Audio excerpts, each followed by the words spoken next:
Okay, hello. I'm going to see if I am going live in the group. Had a few little, oh, I see it. Looks like I am. Perfect, perfect. This is Tuesday, and it's the day after a holiday here in the United States, and it's always for me a it's a little hard to get back into the swing of things once a holiday comes through, and so it's a challenge to do that. But let's see how we're going. Things once the holiday comes through. Okay. Perfect. All right, I'm going to give a second here and see if a few of you pop on and that. I wanted to come live and share with you what is going to be the projects for June. It is just around the corner. Cannot believe that we have already finished May and we are now entering June, but I am really excited about the projects that I have for you and hope that you enjoy doing them. If you have any comments or anything, any questions, just pop them in the question area here. And if I don't see them during this presentation or during this video, this live, then I'll go back and I will answer them via texting. So let's see what we have. I'm going to take that off right there. Perfect. Okay. If you are here and you're visiting and you're watching, if you'll just pop your name into the comments. And I always love to, let me know your name. And I am streaming this into not only my members area, but also into a couple of other areas that I have. And I love knowing where people are from. So just pop that in there and let me know where you're from. Okay, June's projects. Woo. This one, I've got a new membership that I've opened up, and it's just going to be opened up until tomorrow. The doors are, I've been talking about it a lot the last few days. And so I want to do kind of a little pre-launch, open the doors, and it's the project of the month, meaning that one project is handed out to that particular group. It's a pretty large project, and it gives them the whole month to work on it, etc. But I also share that same project in with my Adventurous Creatives, which is my full membership group. And this is the project for June. It's called Garden Chicken. Had a blast creating this for you. This is a mixed media. It is on a canvas and it's done with acrylic paint. We also use some little modeling paste on here and some different products. So I wanted to share with you what I did use on this so that you could find it and if you want to use it. You're going to be given a template for this particular project. And some of the things that I use that I have never used before is from Deco Art. It's called Deco Art Medium, and it's the fluid acrylics. These two little bottles right here. One is a quinacridone red, and the other is a transparent yellow iron oxide, which to me I would say is like a gold or not really gold, shiny, but that kind of burnt yellow color. Those are new. And also I use this spray, which is a Deco Art Medium, and it is a shimmer mist. And in the project, when you see, I did this, broke this up into sections, different videos. And so when you see it, I show you how I use this. And that was really fun. It created this turquoise up here at the top, and it gave it a really nice textured look. So if you don't have those, I'm not suggesting that you rush out and buy that. I like to try new products. I like to see. I'm not making a commission off those right now by suggesting that to you. But you can do some other things if you don't have that. For example, just your good old acrylic paint using a turquoise, water it down, and you can still accomplish the same things that I've accomplished with this. A lot of this is done with shading, meaning that it's layers added to it. You can see the different shading in here. I did a first layer, let that dry a little bit, and then went back and added a little bit more, which creates that depth and that into the project. So you can accomplish that, like I said, instead of buying the products, just get your acrylic paints and water those down. So what would I use if I don't have, let's say for this kind of golden color. I would probably get the same similar color in an acrylic, and I would call these your fall colors. So if you want to go through your selection and look for your fall colors, your fall yellows, anything that would be like a deep golden, deep warm yellow tone, your reds. I also love to use the quinacridone magenta, and this is, I never can say this one, so I'm going to try. I'll butcher it up, but Alzerian Crimson Hue. It's a really nice red color. It's like a burgundy almost. Get that in front of the camera, Kathy. There we go. But you can use any kind of red that you come across that you have that will work. Okay, gals. Let's see what else you'll need. Of course, I always use the Gelly Roll. The Gelly Roll pen. So you that are new to this is a Gelly Roll. You can get it at the art store. And I like to use those.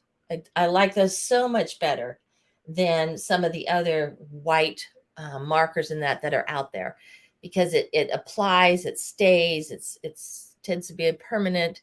And the size of the pen that I love to use is a number 10. I have different sizes, but I like the number 10 because it gives a nice, see here, I've got a 5, I've got an 8.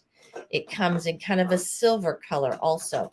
So the easiest way to find, because I have picked up by mistake other, Gelly Rolls, but they were more translucent. Look for the black lettering on there, and then look for the largest size that you can find that, your store and that has. Hopefully it'll be like an 8 or a 10. 8's great too. I've got plenty of 8s and I use those. Permanent markers. I tend not to use, I know a lot of people will use there's Sharpies in that, and they can work. This, though, isn't a Sharpie. This is called Arts Mind, and it's a dual tip permanent marker. If you've got one and you like using it, use it. That's awesome. What I typically will use is my Micron, and I suggest anytime we do anything with a permanent marker, you make sure that the project is dry, and we talk about that in there. Make sure it's dry, and then you can apply it on. One thing that I do suggest that you get is modeling paste. Bend down. I've got it down here in my basket. Good old modeling paste right here. This is Liquitex. I actually got it on sale. So if you ever see it on sale, I would nab it up, a couple of little jars of it, because I love to use modeling paste. It gives depth and height and just wonderful things too.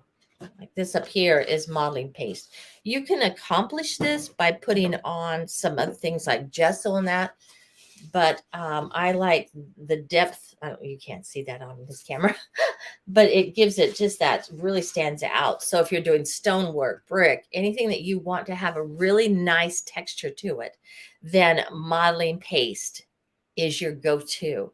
And I did this one. Did I do this one with? I think I used a stencil that I had for this particular project. But gals, in the library, in our membership library, I actually did a separate video for you on how you can create your own stone and brick without having a stencil, because, not all of us are going to be able to run out and find those stencils. So it'll go through that and give you that explanation. Then I've also added another one, because a lot of times with the projects, it's the detail work at the end, at the finishing end that we do with our projects that make them pop or help them to come out and really show off. So there's quite a few different videos in there. I've several of them are really short, but I tried to keep the body, the main one. Hi guys, hello Carrie, thanks for joining and showing up. I tried to keep them for you in the membership down to about an hour or so, right in that length, because that way you're not sitting there for too long. So I did splice it up and just gave them in little chunks for you. So I think that'll be a fun project, and I think you'll enjoy it. It's already in your library. It's ready to go. Another one we'll do is go into our art journal, and we'll be doing this. I call this my grandmother's garden because literally she had bukus, tons of these in her garden. And so when I created this, I couldn't help but think of her and think of that beautiful garden. So this is done with pen, ink pen, and watercolors. And it's just done in my, I did it in my mixed media. But any art journal that you have, whether it's a watercolor art journal or a mixed media art journal, I wouldn't do it in anything that's, less, or the paper's thinner than that. Mixed media tends to not always be one of my favorite papers to use. Watercolor is, because of that thickness and the thank you so much. I don't know who said that, but Facebook user, thank you so much for saying that. This is a really fun, simple project to do. It's easy and it's great. We'll be doing a lot more in our art journals coming up. And then we've got also this project right here. And you know me, I love to do these smaller sizes. This is a 4x6 card. It's larger than some of those, the art trading cards. It's a lot larger than that. Art trading card is probably about half this size, but I like this size because it's perfect if I want to just do something really quick. It's not intimidating to do something that's about this size. This is done with that misty kind of look, or that cloudy look is done with gesso. And so I'll share with you how I accomplished that. See here again, you've got the stone and the brick. You'll use modeling paste for that, and this is freehand. So I'll walk you through on how to do that, and then the other flowers and that on it. We have this month also, I'm going to be doing an event that is the second week of June. It's going to be the 9th and the 10th. And I'm actually presenting on the 9th. So for those of you that are in my memberships here that are listening, I didn't add a project on that particular week of June. So there's nothing that week of June, because you are invited to go, as is everyone else out there, invited to go to the event and to watch that. We're going to have 14 artists. I'm one of the 14. My little buddy Carol and I have put this on, and we look forward to doing it again for you. But there'll be a project for that one. So I don't want you to get overwhelmed, because there'll be a lot of wonderful things to say. And that particular event, if you're not signed up for it, is called the Garden Art Party. You can see, I'll put the announcement on my business page, Kathy Freeman Art. Just go look there. It'll give you the link. I'll pop it on there today. And you can, if you're not already signed up and you haven't attended one of our group's events before, it's free. Go ahead and sign up, and you can show up for it. Hi, Joni. It's good to see you. One of my members here. I've just been going through here and explaining what we'll be doing this month coming up here in June, and I'm looking forward to it. I'll have some other little freebies and stuff going out there. So y'all, I'm going to keep this short, but thank you so much for joining me. And I will pop on and throw something else up here for you to see. Go to my business page and look for that. So the link for the new event that's going to be coming up here June 9th and 10th. You really won't want to miss that, because we've picked some fun artists. It's a variety of things. It's not just mixed media. It's going to be a nice variety of different artists. So I look forward to that. Anyway, y'all, thank you for showing up. And I will be talking with you again. And those of you that are in my membership, go to the camp library. You will find everything in there. I've actually already opened it up, the things that are available, that I have videos and that ready for you, or that are ready for you to go. So pop in there and get to work. And if you got any questions, then let me know. Hey, Patsy from Alaska. Yay! It's good to see you. Thank you so much for coming. I miss talking to you. It's good to talk to you. All right. Talk to you later, guys.